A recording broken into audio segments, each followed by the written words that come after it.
Many people have heard the rule, do not speak ill of the dead, and they wonder why does this rule exist? Why shouldn't we criticize? As it turns out, there might be some very good reasons. Let's talk about them.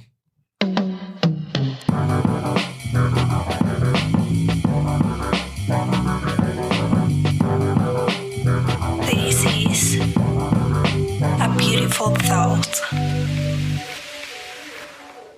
Welcome, beautiful thinkers. I was thinking about speaking of the dead, speaking ill of the dead, speaking well of the dead. A lot of the time, especially when a political personage, a political character, public persona dies, a lot of people, of course, it's normally the political folks that this happens to because they're so divisive. People will say, well, why shouldn't we speak ill of the dead? Just because somebody dies doesn't mean they're immune from criticism. And I don't buy into that line of thinking, but I think the question, actually, it's stated as a rhetorical question, but I think it's a great question. And this is a great question to use this heuristic, which is called Chesterton's fence. The principle is that if we find a fence in the middle of nowhere, in the middle of a road, and we don't know what it's doing there, then maybe we should pause, hesitate, think for a moment, and ask the question, well, why is this fence actually in the middle of the road before hastily dashing it down and destroying it? Because a lot of the time, when people have created rules in the past, now not all of the time, but a lot of the time, traditions have certain reasons that we might not understand, that might not be obvious, that might not even be passed down with the traditions. Now, as it happens, there are certain rules of etiquette which more or less survive. They're like gentlemen's rules.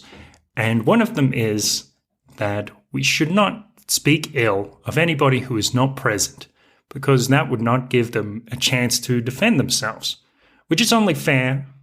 It's kind of a rule about gossip, like I'm keep my mouth quiet. I'm not going to talk ill about anybody else unless they can actually provide the alternative point of view. And actually, this is unstated, but the rule is also, in a sense, so we have a chance of resolving the conflict. Because if I speak ill of somebody else who is not present, I have no chance of resolving the conflict. The other rule on the subject is that we should not criticize anybody in public, because that wouldn't be effective, for one thing. It would lead to humiliation rather than a resolution of the conflict, because people are much more likely to admit error in private than they are in public, and they're much more to be receptive. They're much less likely to see our actions or our words as malevolent or ill intentions, trying to humiliate them, even if we aren't actually trying to humiliate them. Now, of course, you can probably see how this applies when somebody has passed away. If we speak ill of somebody who's passed away, not only do they not have a chance to defend themselves, to state their motivations, their plans, or their understanding of the situation, why they believe their methodology was relevant, adequate, and beneficial. We don't give them that chance, but we also don't give ourselves the chance to resolve it. So it is like picking a scab over and over, never letting it, giving it a chance to heal. That scab will never heal if we keep picking at it.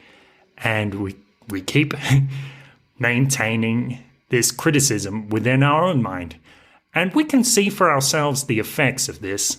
So when you notice somebody else, or perhaps even in yourself, when we start speaking ill of another person, we can notice, we can ask this question, what am I doing? What state am I in? And is this really how I want to be right now? And is this really how I want to be in my life? Because what we notice, we pay attention to the state of being that people doing this, that have this habit that they're in, the state of being we find is normally one of bitterness. Now, that's when we can ask that question. Am I making happiness a priority? And I think that's a golden question. Lord Buddha and the sages before him taught us that we only have these three tools, which are our internal sensations, our thoughts and feelings, and our speech and our actions. These are the only three things that we have to engage with the world. And what we find is normally when we control or restrain one of these tools, we normally find that the others start to come into alignment as well. So what happens to somebody who continuously speaks ill of others? They also start to think negatively. The bitterness infects their mind and their actions, and they start to act malevolently towards others. What happens if we restrain ourselves? And at first, maybe we don't think delightfully of others, right? Maybe we just restrain ourselves and say, well, I'm not going to say those things. And maybe in those moments we're still thinking those things. Eventually what happens? We restrain our speech. Later, we restrain our thoughts and we restrain our actions. And of course, equally, if we say, well, let me tell you one thing that I admire about that person. And we start to think positively, our thoughts and actions become filled with light. What we normally find, and this is how it all comes home, is that how we think, speak, and act towards others in some form is how we think, speak, and act towards ourselves. So when we are exceptionally critical towards others, what we find is we are also auto-exigent. We're extremely demanding of ourselves. We won't give ourselves a break.